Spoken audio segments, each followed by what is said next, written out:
presença.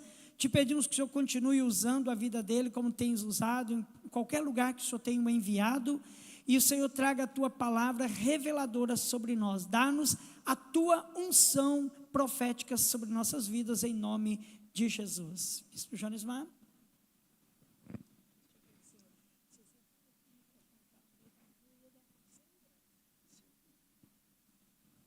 Eu estou querendo descobrir qual que é o microfone que é maior do que o pastor Ziel, que o Elton falou aqui. Aí eu estou medindo para ver se tem algum que é. Esse aí é o melhor mesmo. Não, é só para ver o tamanho. Ah, só para ver. Só o tamanho. Mas passou. Paz, Senhor, irmãos. Que bênção poder estar aqui mais uma vez. Saudade dessa região, é muito bom. Pastor Gesseni, quando a gente convidava para vir em Firminópolis, ele falava assim: essa região é muito bonita. E a gente não entendia, porque quem está no local, a gente se acostuma, se adapta. E quando a gente sai da região e volta, ele tem razão. Ele tinha e ele tem razão. Essa região é muito bonita. Que honra. Obrigado, pastor. Eu sou... Pois é. Falei que aqui é bonito. Se eu tivesse falado que era feio, né? Pastor Ziel é meu amigo do meu coração já há muitos anos. E pastora Selma, seus filhos. Para nós é uma honra. Estar com os irmãos aqui é um privilégio. Vamos lá? É desafiador para mim, todas as vezes que eu tenho que ministrar acerca desses temas que promovem alguma subjetividade, sabe? Porque abre portas e deixam elas abertas, para mim é um desafio. Pastor, sua esposa, que privilégio também de revê-los. Então, todos esses temas, eu queria que você entendesse, eu queria abrir meu coração com você para você entender. São temas que não são conclusivos. E se alguém chegar a enfatizar determinada conclusão, eu fico preocupado. Talvez você não. Porque nessas questões mais voltadas para escatologia, simbologia, dentro da Bíblia, irmãos, a Bíblia nos ensina uma coisa que a gente nunca deve esquecer. Primeira delas, a simplicidade do Evangelho. Simplicidade do Evangelho. Segunda, quando Jesus vier, estejam prontos. Pronto. Quando é que ele vai vir?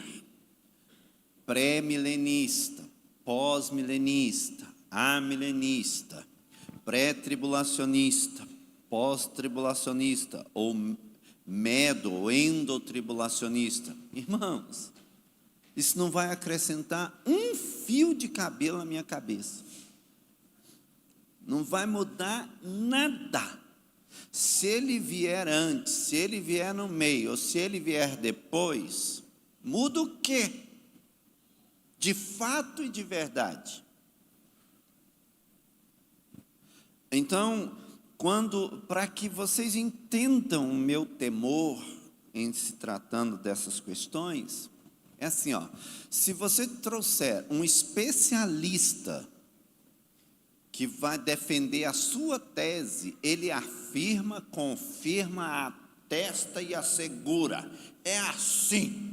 Aí você vai lá e convida outro especialista em outra tese para outra área. Ele afirma, confirma, atesta e garante. O que isso nos agrega? Obrigado. Exatamente isso. com todo temor. O que a igreja de Deus acredita? A igreja de Deus acredita que nós somos tricotômicos, que nós somos corpo, alma e espírito. Maravilha! E se nós formos dicotômicos, alma e espírito é uma coisa só e o corpo é outra coisa, o que muda? Nada, nada, nada, nada e nada. Então, a igreja de Deus acredita que nós somos pré-tribulacionista, que antes da tribulação vai vir o arrebatamento. A gente é como se fosse assim, uma linha escatológica. De repente, nós estamos vivendo dia a dia, dia após dia, acontece um advento extraordinário, que nós chamamos de arrebatamento da igreja. A igreja sobe, e aqui na vida, no mundo, segue a vida apesar do susto, com naturalidade. Resolve metade os principais problemas da humanidade. Porque vai ter comida em abundância, vai ter emprego, vai ter muitas oportunidades que antes não tinha. Arrebatou um povo, sacou um povo, sumiu. Olha que maravilha! Por isso é que abre espaço para que o anticristo reine, porque ele vai apresentar soluções diante da escassez. A solução é uma beleza.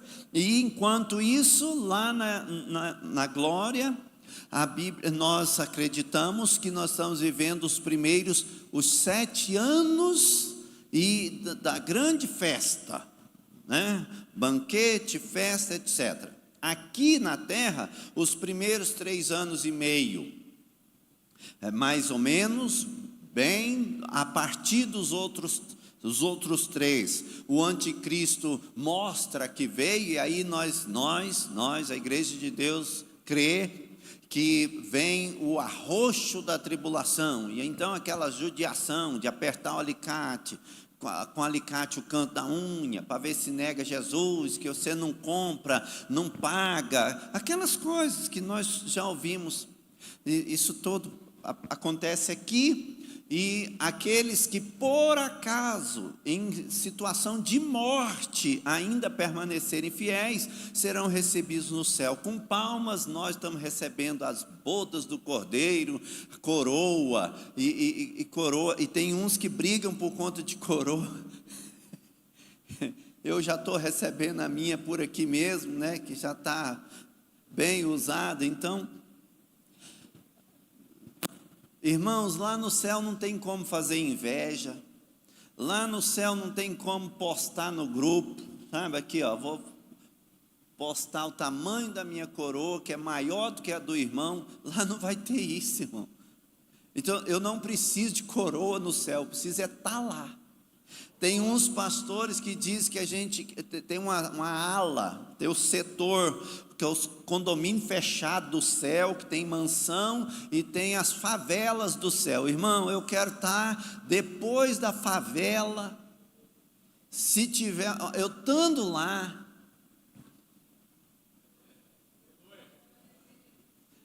O privilégio meu é chegar, irmãos, a morar. Eu já não estranho cama, não estranho casa. Eu parei de contar mudanças depois que a gente fez mais de 60 mudanças na vida. Irmão, eu vou importar. Tá doido, gente. Então, abri meu coração com vocês, ficou claro? Então vamos para Daniel? Então vamos.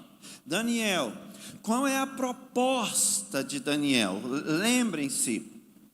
Nós estamos falando, só para recapitular, que às vezes não dá para a pessoa seguir a sequência todinha. Daniel é um dos príncipes de Jerusalém, do povo de Israel, que está prisioneiro debaixo do cativeiro babilônico.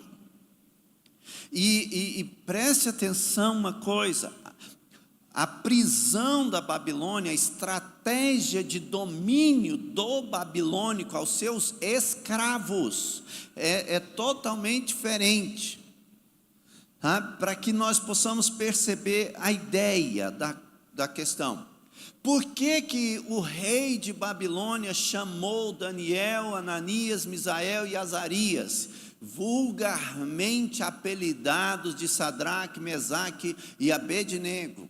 Eles são chamados como príncipes, como dos nobres de Israel entre os escravos, para treinarem e para serem doutrinados por 3 anos. É uma faculdade intensiva, presencial, em como deverão se comportar diante do rei. Todavia, entendam, eles são escravos, e escravo é escravo, eles estão como escravos, não é um privilégio, é escravidão.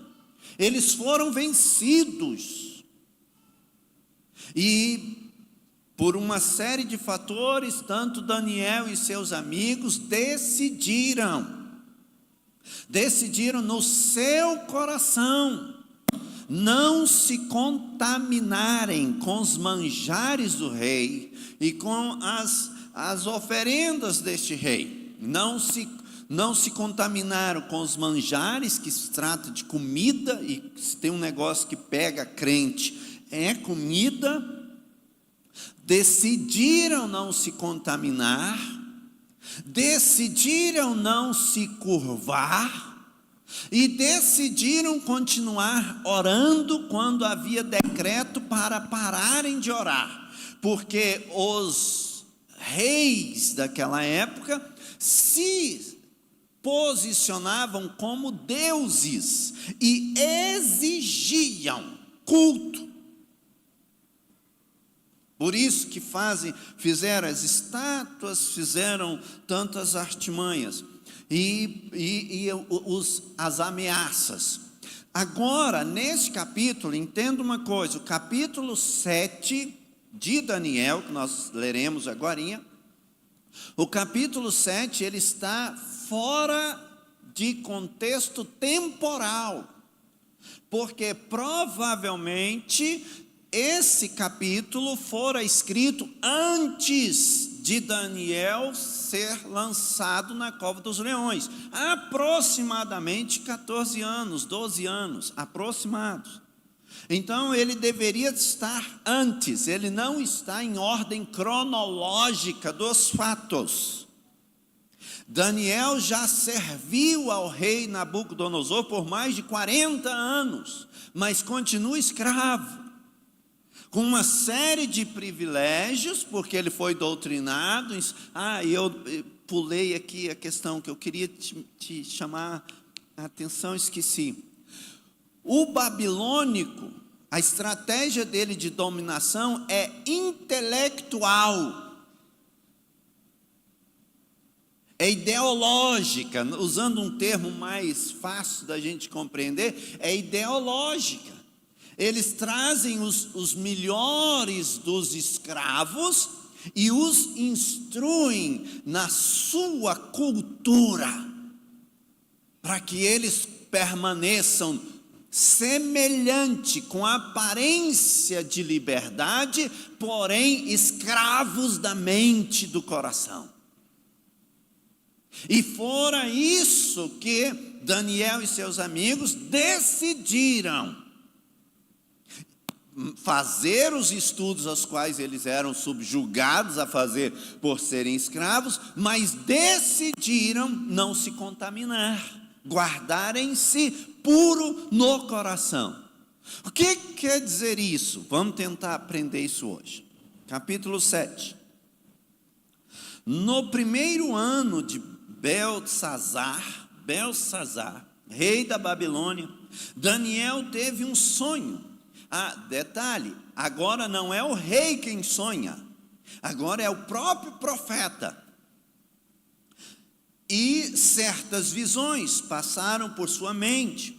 Estando ele deitado em sua cama, ele escreveu o seguinte resumo do seu sonho: em minha visão à noite, eu vi os 4 ventos do céu, agitando o grande mar. Os 4 ventos do céu é para que a gente tenha ideia de totalidade. Quando a Bíblia diz os 4 ventos, 4 cantos, ela está dizendo a totalidade. Está tudo dentro de um mesmo governo e propósito. O alcance é total. Aí ele diz, o grande mar, na época do povo de Israel aqui, nós tínhamos o Mar Morto, o Mar Vermelho e o Mar Mediterrâneo. Então o grande mar é o Mar Mediterrâneo, tá? E simbolicamente, o que quer dizer isso? Do meio do povo, da multidão de pessoas, tá? Então é como se ele dissesse, olha só, eu vi os 4 ventos, eu vi a totalidade das pessoas, e eu agitando o grande mar, agitando a multidão, mexendo com todos. Vamos lá. 4 grandes animais diferentes uns dos outros subiram do mar. O primeiro parecia um leão, tinha asas de águia. Eu os observei e em certo momento em suas asas foram arrancadas. E ele foi erguido do chão, firmou-se sobre os 2 pés como um homem, recebeu coração de homem. A seguir vi um segundo animal que tinha aparência de um urso. Ele foi erguido por um dos seus lados e na boca entre os dentes tinha 3 costelas. Foi-lhe dito, levante-se e coma quanta carne puder. Depois disso vi um outro animal que se parecia com um leopardo. Nas costas tinha 4 asas, como as de uma ave. Esse animal tinha 4 cabeças e recebeu autoridade para governar. Em minha visão à noite vi ainda um 4º animal, aterrorizante, assustador e muito poderoso. Tinha grandes dentes de ferro, com os quais despedaçava e devorava suas vítimas e pisoteava tudo o que sobrava. Era diferente de todos os animais anteriores e tinha 10 chifres. Vamos lá, vamos até o 9, até o 10, e a gente para.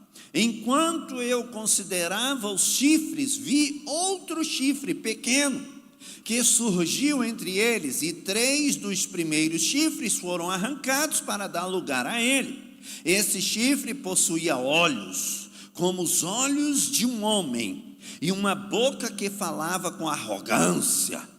Enquanto eu olhava, tronos foram colocados, e um ancião se assentou. Sua veste era branca como a neve, cabelo era branco como a lã, seu trono era envolto em fogo, e as rodas do trono estavam em chamas. De diante dele saía um rio de fogo, milhares de milhares o serviam, milhões e milhões estavam diante dele. O tribunal iniciou o julgamento e os livros foram abertos. É cada bichão, não é? Peguei este livro como base, tá? Isso é de uma coleção.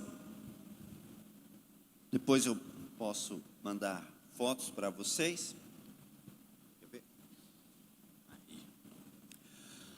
A ideia, vamos tentar nos organizar aqui. Daniel está com aproximadamente 70 anos, nesse momento da sua história. Já não era mais um menino. E, todavia, essa revelação que ele tem, ela está diretamente correlacionada ao sonho do rei do capítulo 2. Lembra da estátua que ele teve? E aí, olha como é que é possível fazer a correlação. A cabeça de ouro era correlacionada ao leão. Fala do governo babilônico. E que, como eles têm essa cultura, agora eu vou fazer uma conjectura, como eles têm a cultura de dominação intelectualizada, essa visão diz respeito ao período, a parte do leão, ao período de governo babilônico, que está voltada à intelectualidade, ao governo da mente, ideias, soltam ideias novas e faz parecer que não tem mal algum, um pouquinho, ao contrário do que a Bíblia diz, que basta um pouquinho de fermento para levedar toda a massa. Se nós perdermos pureza da nossa mente, do nosso coração, nós já estamos contaminados. De tudo que se tem para guardar, guarde o seu coração. Ao longo da caminhada na fé, nós precisamos guardar a nossa pureza, da nossa convicção, a qual nós fomos chamados por Deus. Não se deixe ser contaminado. É preciso crescer de graça em graça, de glória em glória, caminharmos, crescermos na comunhão, no partir do pão, crescermos em graça e em conhecimento diante do Senhor, no entanto, permanecermos puros, guardar-nos incontamináveis. Esse é o desafio da nossa fé. Porque quando nascemos em pureza de coração e de mente, mas se nos deixarmos ser contaminados, nos tornamos como um rio que vai se poluindo no percurso natural da sua jornada. Como está a sua mente?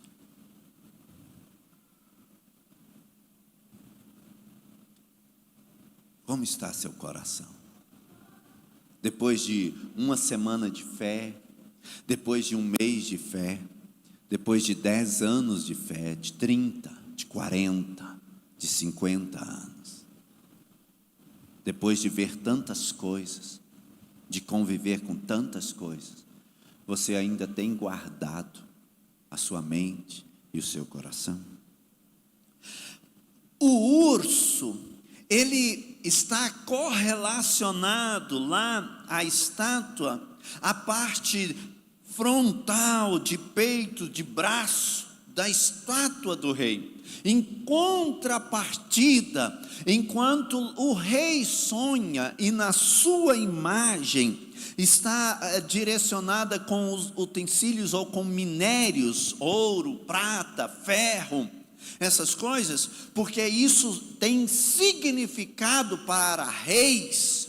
Já no que diz respeito a reinos diante de Deus, estes mesmos perdem os seus valores e são tratados aqui, apresentados no capítulo 7, como animais. Para o rei, era utensílios riquíssimos. Para Deus, é como se fosse revelada a ignorância do homem. Deus permite reinos. Deus, a Bíblia diz que Deus institui rei e destitui. O que permanece para sempre é o Senhor. Em si permanecendo a palavra do Senhor em fidelidade, nós precisamos aprender a suportar e a perseverar nestes reinos humanos. O urso, que é comedor de carne, o texto dá a ideia de que esse urso, ele se refere ao governo medo e persa. Ele vem com força e arrogância. E provavelmente, ele traz essas questões assim de superioridade, para que pudesse entender o alcance do seu poder. Ele domina sobre a Lídia, sobre o Egito e sobre a própria Babilônia. Por isso essas 3 costelas saindo, que eram 3 reinos a qual ele dominou. Também passou por esse período as nações dos medos e dos persas. É só quando a gente percebe que este rei agora, lembra qual foi a tentativa de achar acusação contra Daniel? Eles disseram assim, não encontram erro algum em Daniel na sua conduta moral, na sua conduta pessoal, na sua conduta de governo. Não encontram falhas nele. Então os sátrapas, lembra esse nome? O rei instituiu 120 sátrapas, que é sub-reis, ou vices-prefeitos, ou presidente de bairro. Seria assim, autoridades constituídas pelo rei para ajudar no governo. Estes outros 120 se levantam contra Daniel e disseram: não haverá como encontrar nele falta, a não ser que procuraremos na lei do seu Deus. Então vamos intentar alguma coisa. Por isso eles chegam ao rei, aproveitando da cultura que eles têm, de que o rei deve ser cultuado. Eles disseram: faça um decreto que durante 30 dias ninguém possa orar ou prestar culto a não ser ao próprio rei. Isso a princípio parece bom, mas não era, vamos dizer assim, interessante para Daniel e seus amigos. E o rei pega o seu anel e sela. Lembra da palavra que os sátrapas diz que agora está selado e que nem o próprio rei pode voltar atrás na sua palavra? Essa é a cultura dos medos e dos persas. A lei é maior do que o rei. O rei não tem poder para revogar. Era assim que ele estava, tanto que quando eles vão lançar Daniel à cova dos leões, lembram que o rei queria livrar Daniel, mas não tinha como voltar atrás na sua palavra.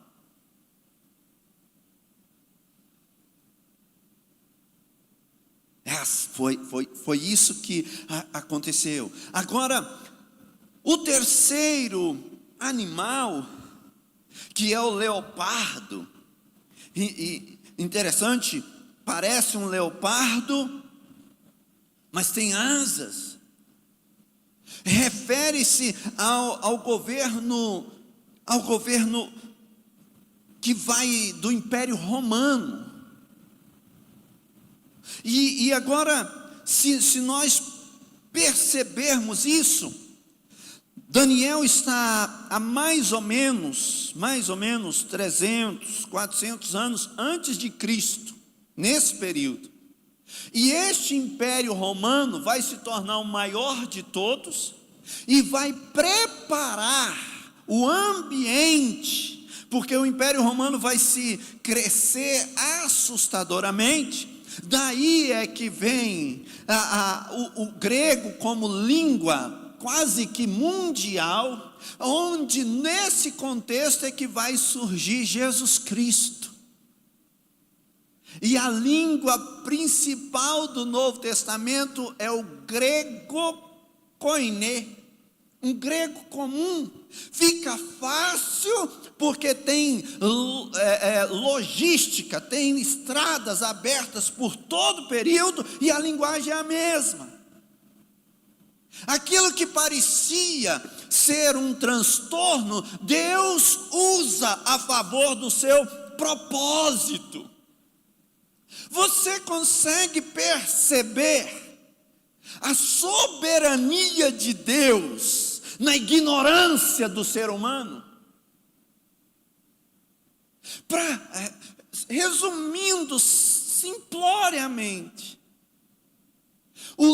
livro do profeta Daniel mostra que é possível permanecer fiel em meio a um contexto de podridão, de infidelidade, de corrupção, de contaminação e de enganos, artimanhas, artefatos. Para quem se propor permanecer fiel, é possível ser fiel. Para quem se propõe guardar-se fiel, é possível ser fiel. Independentemente do meio que está. Daniel e seus amigos se guardaram fiéis ao Senhor por uma decisão. Então esse negócio de que crente que vai para a política não pode porque vai se contaminar, isso é lereia. Desculpa, esfarrapada. Na verdade já está contaminado. O que ele faz é permitir revelar o que estava em seu coração. Não é o meio que nos influencia. Nós somos frutos do meio, isso é fato. Se eu não fosse filho do meu pai, da minha mãe, nascido lá no Salobro, eu não seria quem eu sou. Mas a partir do momento em que a gente cresce, nós temos o direito e a oportunidade de não sermos vítimas do meio. Como Daniel, você e eu temos a oportunidade de tomar uma decisão. A minha família é um desastre, a minha vida é um fracasso. Eu nasci em meio a homens de lábios impuros, eu convivo no meio de pessoas de impuros lábios, mas eu não serei assim, porque eu encontrei o Rei dos reis, o Senhor dos senhores, aquele que faz passar. Se nós pegarmos assim resumidamente, os 4 animais, o primeiro, o segundo, o terceiro, esse animal aterrorizante que vai permitir surgir o rei, que o próprio Daniel fala aqui, e aqui eu queria te chamar a atenção, porque assim, no Novo Testamento nós temos revelação acerca de Jesus. Para nós é fácil. Daniel não tinha. Ele teve uma visão. Compara a visão que Daniel está tendo com a revelação de João lá em Apocalipse. Os traços são os mesmos. Eu vi a face dele, os seus cabelos brancos, as suas roupas brancas. Daniel está tendo uma visão, o nome técnico é uma teofania. Deus se faz semelhante a um ser humano, mas não quer dizer que Deus é igual a um homem. Está dizendo da pureza de Deus, da eternidade de Deus, a quem não tinha ideia. Quando você e eu permanecermos fiéis ao Senhor, guardarmos o nosso coração, a nossa mente diante dEle, Deus nos fará entender e perceber coisas que os nossos olhos ainda não viram, os nossos ouvidos não ouviram e ainda sequer chegou ao nosso coração, mas Ele nos revela pelo Seu Espírito Santo. O que faz com que Daniel, irmãos, preste atenção, lá no capítulo 1 e 2, Daniel está sendo usado por Deus para trazer a revelação do sonho do rei. Mas aqui, quando ele mesmo é quem tem o sonho, ele pede ajuda. Ele pede ao anjo, me explique o que se trata, porque ele mesmo está assustado. Eu queria ainda, para a gente finalizar já, enquanto que esse primeiro animal, simbolizado pelo leão, que representa o governo da Babilônia, que está similar, correlacionado à cabeça da imagem que o rei teve, isso está relacionado à sua mente, à minha mente, que nós devemos guardar diante de Deus. Já o animal, o urso, que se levanta, que está correlacionado à imagem, lá do capítulo 2, ao peitoral e aos braços de prata, está relacionado aos nossos sentimentos, que nós precisamos aprender a guardar. O leopardo, que está relacionado à parte do cinto, do ventre, dos quadris de bronze, lá da estátua do rei, está relacionado às nossas capacidades, tanto de trabalho quanto de reprodução.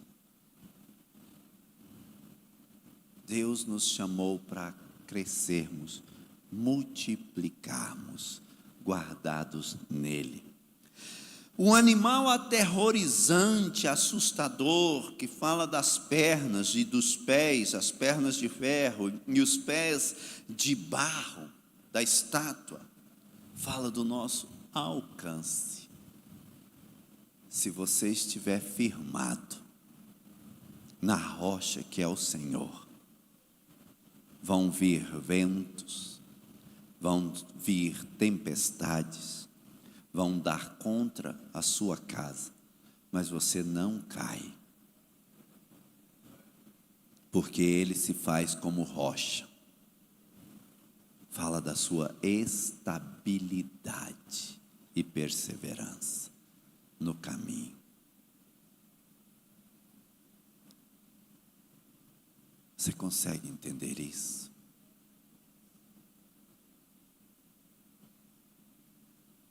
Os 3 primeiros animais falam de 3 reinos humanos. Em meio ao último, o que parecia ser pior, levantou-se Jesus. Jesus já veio. Agora ele se foi. Ele disse que não nos deixaria órfãos, que ele iria preparar lugar para quando estiver pronto, ele volta e vem buscar a noiva, para estar com ele, onde ele estiver. Este reino se estabeleceu na pessoa de Jesus, e ele, é como se pudéssemos dizer assim, ele se manifestou, mas ainda não totalmente, porque gloriosamente ele se manifestará no arrebatamento da igreja. A única coisa que Deus vem buscar nesse mundo é a sua igreja, mais nada. Ele não vem buscar as construções, não vem buscar os nossos títulos, não virá buscar os nossos recursos, mas ele vem buscar a noiva, para que este reino se estabeleça para sempre. Quando o anticristo, que significa anticristo, aquele que se opõe a Cristo, aquele que quer ocupar o lugar de Cristo, toda época, toda geração tem um anticristo. Tomara a Deus que ele não esteja na sua mente, no seu coração.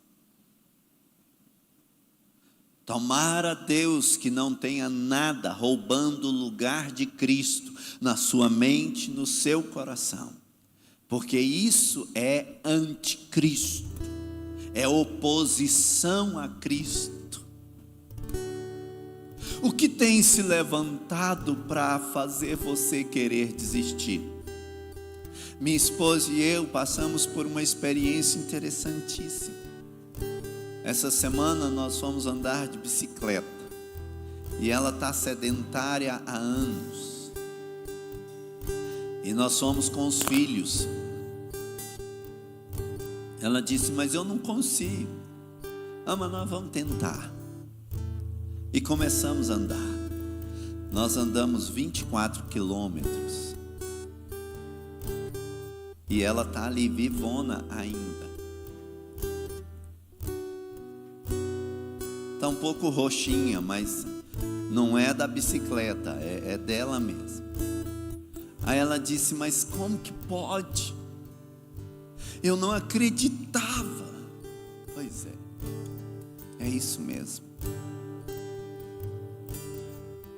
Se nós não nos permitirmos a andar, a ouvir a voz do Senhor e crer que onde está o rei, se estabelece o reino.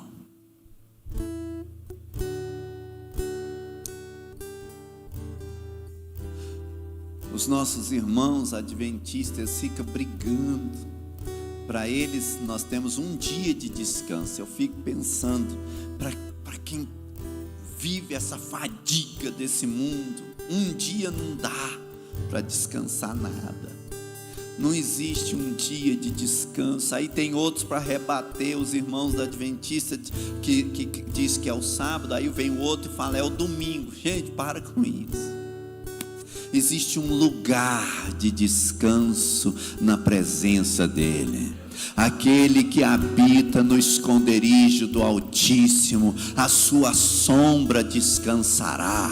Existe um lugar de descanso no Senhor. Aquele que encontra este lugar de descanso no meio da confusão. A Bíblia diz que aqueles sairão, aqueles que se guardarem da confusão do povo, se farão como líderes da nação. Sai do meio da contenda desse povo e Deus te coloca por cabeça das nações. Sai do meio da confusão e deixa Deus te levantar, para que todos vejam e saibam que grande é o Senhor no meio do seu povo. Não é o meu nome, não é o seu nome, é o nome daquele que tem o nome sobre todos os nomes, que o seu reino é eterno. É diante dele que todo joelho se dobrará e toda língua confessará que é o Senhor. Deixa Deus te levar à presença dEle, ao lugar de descanso para a sua alma, para o seu coração, um lugar de liberdade. Sabe, o lugar de liberdade onde um escravo decide não se contaminar com manjares do rei, e este homem fará e faz a diferença na história bíblica, na história da humanidade. Deus quer levantar você em meio ao caos da sua família. Deus quer levantar você em meio ao caos do seu lugar de trabalho. Deus quer levantar você e eu em meio ao caos da comunidade. Deus quer levantar em meio ao comunismo, a que seja o que estiver acontecendo neste mundo. Deus quer levantar o seu povo como sol que salga e como luz que brilha. Deus está à procura de homens e mulheres que se rendam a Ele, mas não se curvam mais diante de outra coisa qualquer, porque só Ele é Senhor. Podemos orar nesse sentido? Espírito Santo de Deus, ajude-nos, ajude-nos a ouvir a sua voz, como Daniel ouviu. Ajude-nos, ó Deus, a tomarmos a decisão correta, como Daniel decidiu. Ajuda-nos, ó Deus, a escolhermos a tua presença, a guardarmos no teu altar.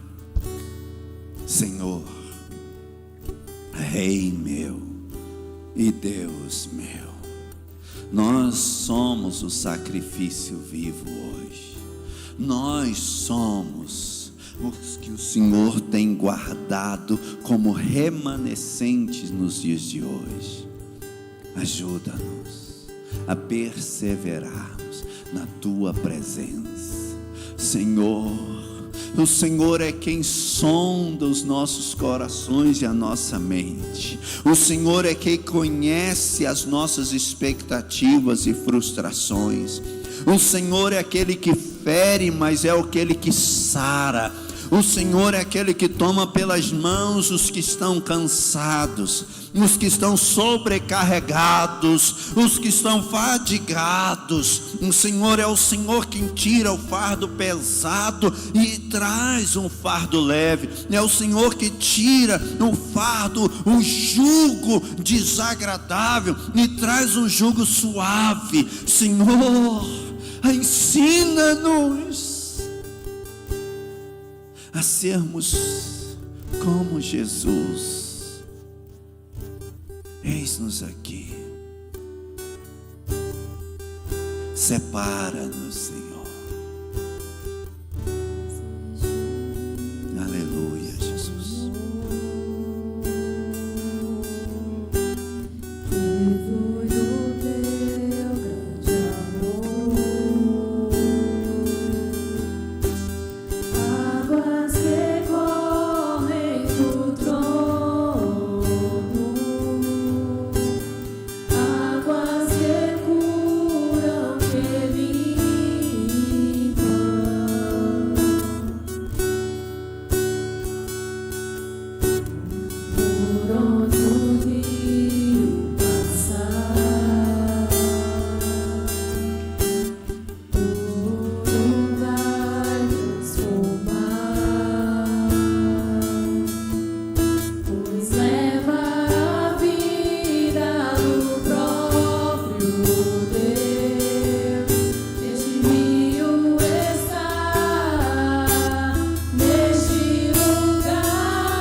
Fica de pé comigo, meu querido irmão e irmã.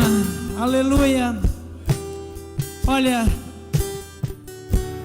existe uma frase que diz o seguinte: não adianta você querer governar o mundo se você não consegue governar a si próprio.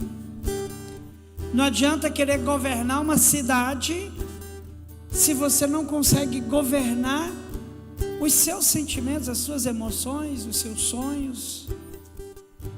E foi muito bem correlacionado aí toda a batalha do mundo expressada nas nossas batalhas individuais: cabeça, tronco, membros inferiores, e que constituem toda a nossa guerra para permanecermos fiéis ao Senhor.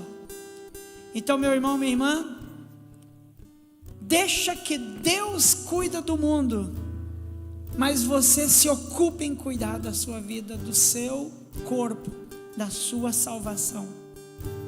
Cuide da sua saúde física, mental, espiritual, social, humana.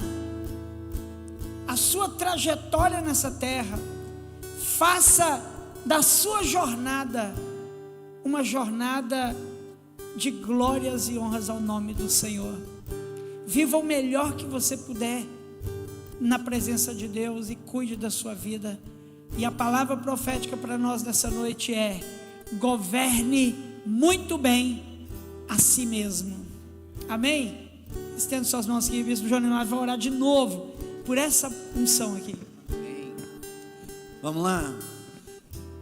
Senhor, reine sobre nós, Venha o teu reino e seja feita a tua vontade, ó Deus, na minha mente, no meu coração, no meu corpo, nos meus passos. Se torne fundamento, ó Pai, porque nós nos ouvimos a tua palavra e a colocamos em prática, então nos tornaremos inabaláveis. Passarão céus e terras, mas a tua palavra não há de passar. Aqueles que esperam no Senhor serão como os montes de Sião, que permanecerão para sempre. Senhor, ajuda-nos, sustenta-nos, guarda-nos, dê ordem aos teus anjos a favor de cada um. Ó Deus, toma-nos pelas mãos, ó Deus, renova as nossas forças, consola-nos pelo teu Espírito, conforta-nos pelo teu Espírito, recobra o ânimo pelo teu Espírito, nos faz andar a segunda milha, nos faz irmos além daquilo que pedimos ou daquilo que imaginamos, porque grande é o Senhor, poderoso é o Senhor, é sobre a sua palavra que nós diremos. Basta uma palavra sua, Senhor, basta uma palavra sua, mesmo que o vento não cesse, mesmo que o mar não se acalme, o Senhor nos fará caminhar na tua presença sobre as águas. Ajuda-nos, ó Deus, ensina-nos a crer, ajuda a nossa fé, Senhor, estende as tuas mãos e sustenta-nos, guarda-nos na tua presença, Senhor. Dá-nos um coração quebrantado, contrito, pois sacrifício e holocausto o Senhor não procura, mas um coração quebrantado o Senhor não desprezarás, jamais o Senhor desprezarás. Ó Deus, nós viemos diante do teu altar, somos o teu povo, ó Pai, o Senhor quem governa, o Senhor quem institui reis, é o Senhor quem destitui reis, é o Senhor quem está no governo, o cetro está em tuas mãos. Rei dos reis, Senhor dos senhores, reine sobre a minha vida, reine sobre a minha casa, reine sobre a minha família, reine sobre essa igreja, reine sobre essa nação, reine sobre essa geração, reine sobre essa instituição, para a glória do teu nome. Venha o teu reino e seja feita a tua vontade, aqui na terra como se já estivéssemos no céu. Santo, santo, santo, santo é o Senhor. Deus, é o Senhor quem tem a solução, é o Senhor quem tem no teu altar brasas capazes de tirar a impureza, para limpar a mente, o coração, a boca de cada um de nós. Transforma-nos. Vem o teu reino